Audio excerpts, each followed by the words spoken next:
Hi guys, I'm John Lawrence Onin and we are discussing ways to contribute to the government's effort due to natural disaster like earthquakes, tsunami, and volcanic eruption. We need to educate ourselves, our communities, and about the risks and how to prepare from these events.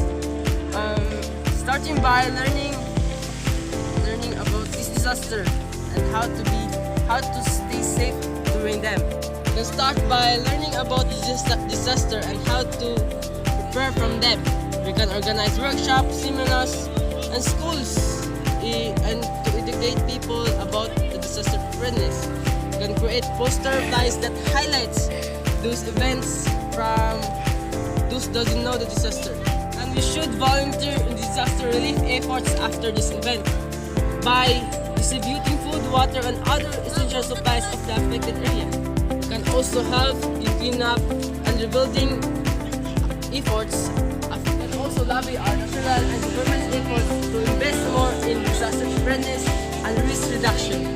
We can also learn about the technology and systems that are used to monitor and predict these events. We can use this knowledge to develop better early warning system and evacuation plans. And let's not forget about the role of the climate change in this disaster. We need to understand how our action as individuals, as a society, can contribute to these events. We can learn about sustainable practices that can reduce our impact on the environment and prevent these events from occurring.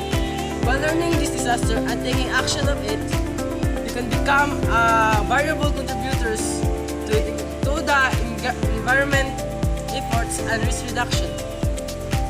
Government's effort in reducing damage caused by tsunamis. This can cause massive damage to property and loss of life.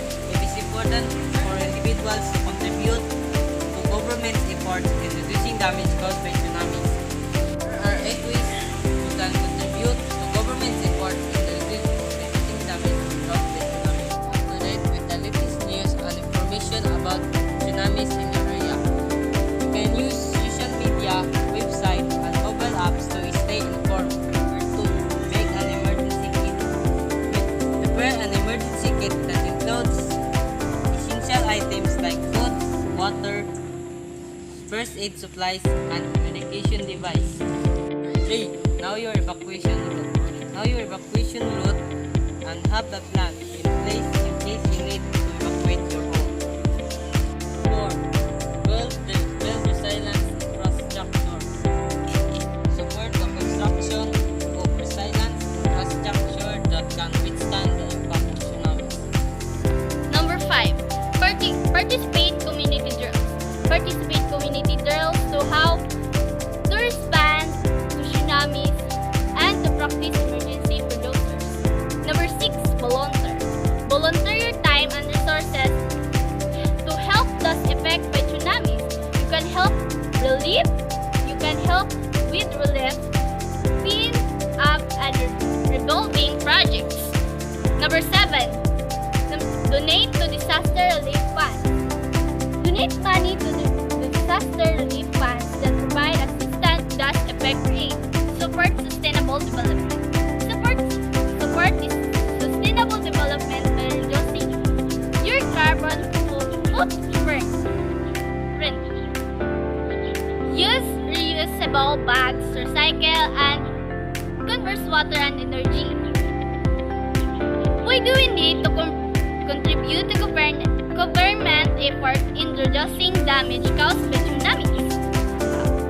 Tsunamis can occur in any part of the world and can cause catastrophic damage to communities and the environment. By contributing to government effort, we can reduce the impact of tsunamis and help to protect people and the environment. We all have a role to play in reducing damage caused by natural disasters like tsunamis. By taking action, we can help to create a safer and more resilient world for everyone. By staying informed, preparing an emergency kit, knowing your evacuation route, building resilient and structured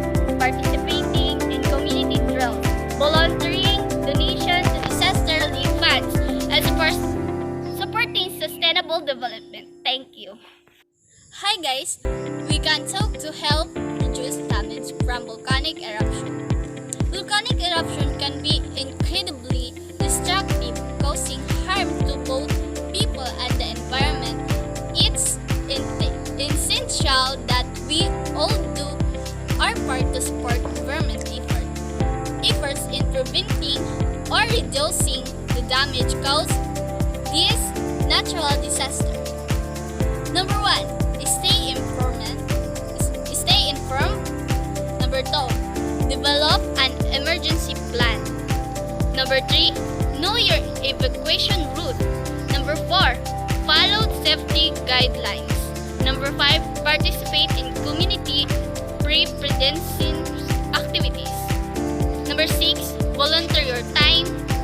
And the last 7, donate to disaster relief funds. Number 1, stay informed. Keep up to donate with the last news and information about volcanic eruption in your area. You can use social media, website, and mobile apps to stay informed. 2, develop an emergency plan. Create an emergency plan that includes evacuation routes, communication plan, and contact information for emergency services. Number 3, know your evacuation route.